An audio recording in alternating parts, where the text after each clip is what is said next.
Hi అండి, good morning. ఈరోజు గురువారం అండి. గురువారం రోజు వచ్చే వీడియో. రోజు ఎర్లీ మార్నింగ్ నేను వేగంగా లేస్తానండి.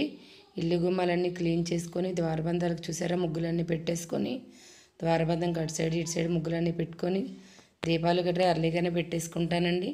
ఈవినింగ్ మార్నింగ్ 2 పూట్ల ఎర్లీగానే పెట్టుకుంటానండి.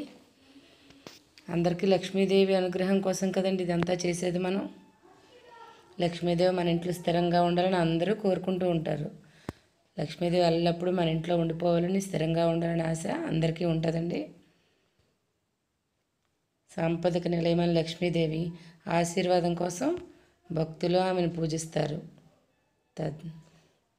ఆ ద్వారా లక్ష్మీదేవి ఆశీస్సులు కోరుకుంటూ తమపై ఉండాలని, తమ పిల్లలపై ఉండాలని అందరూ విశ్వసిస్తారు. పాజిటివ్ వైబ్స్ ఇంట్లో ఉండాలని రోజు పూజ చేసుకుంటూ ఉంటాం కదండి ప్రశాంతత కోసం.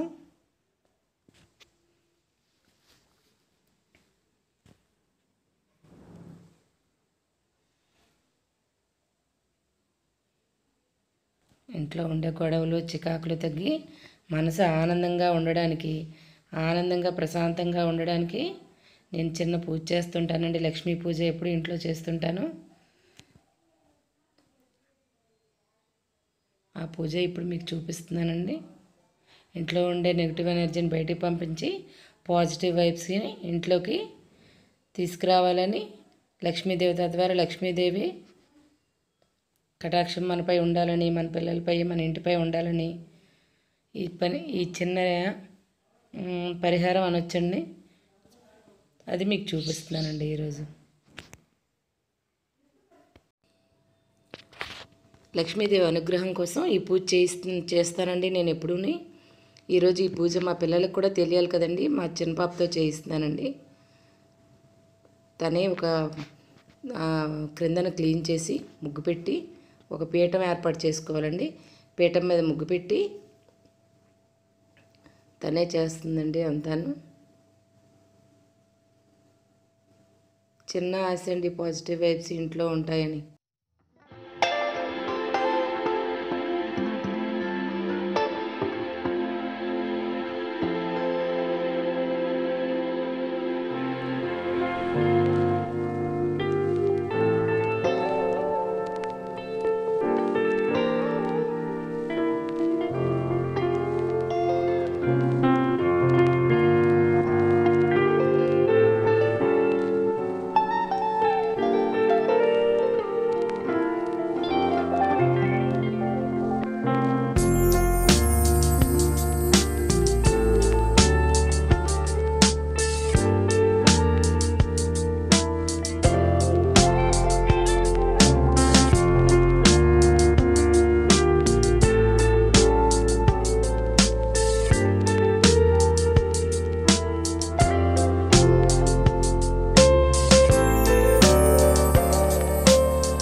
ఏమీ లేదండి, చూస్తున్నారు కదా, మా పాప ఏర్పాటు చేసినట్లుగా చిన్న ఆసనం ఏర్పాటు చేసుకొని ఆ ఆసనం పైన ముగ్గు పెట్టి దాని మీద ఒక రాగి ప్లేట్ పెట్టుకొని దాంట్లో కొంచెం కలశం, లక్ష్మీదేవికి బియ్యం అంటే ఇష్టం కదండి, బియ్యం కొంచెం వేసి దాని మీద కలశం మాదిరిగా రాగి చెంబు కానీ ఇతర చెంబు కానీ మన ఇష్టమేనండి, ఏదైనా చెంబు ఏర్పాటు చేసుకొని దాంట్లో వాటరు, కొంచెం గంధం, పసుపు, కుంకుమ అన్నీ వేసుకొని కొంచెం సుగంధి కూడా వేయాలండి, అక్షతలు వేసి వాటర్ వేసి పువ్వు పెట్టి పూజిస్తామండి. ఇదేనండి కలశం. అయితే ఇది సోమవారాలు లక్షవారాలు చేసుకోవాలండి. ప్రతి సోమవారం ప్రతి లక్షవారం మార్చుకోవాలండి. ఇంటికి ఈశాన్య దిక్కుగా మనం ఇంట్లోకి వచ్చేటప్పుడు మనకి కనిపించేటట్లుగా పెట్టుకోవాలండి. కలశంలో ఒక ఫ్లవర్ కూడా ఏర్పాటు చేసుకోవాలండి. ఆ పీఠం మీద 4 పక్కల 4 ఫ్లవర్స్ ఏర్పాటు చేసుకోవాలి. ఇంతేనండి చిన్న పరిహారం, చాలా చక్కగా చేసుకోవచ్చండి. చిన్న విధానం ఈజీగా ఉందండి. నేనైతే పాటిస్తున్నాను. నాకు పాజిటివ్ వైబ్స్ ఇంట్లో కనిపిస్తున్నాయి. మీకు కూడా నచ్చినట్లయితే మీరు చేయండి. అందరూ బాగుండాలి, అందులో మనం ఉండాలి అని కోరుకుందాం. Thank you friends. ఈ వీడియో నచ్చినట్లయితే లైక్ చేయండి, షేర్ చేయండి, సబ్స్క్రైబ్ మాత్రం మర్చిపోకండి. Suji diary, please subscribe Suji diary. Thank you.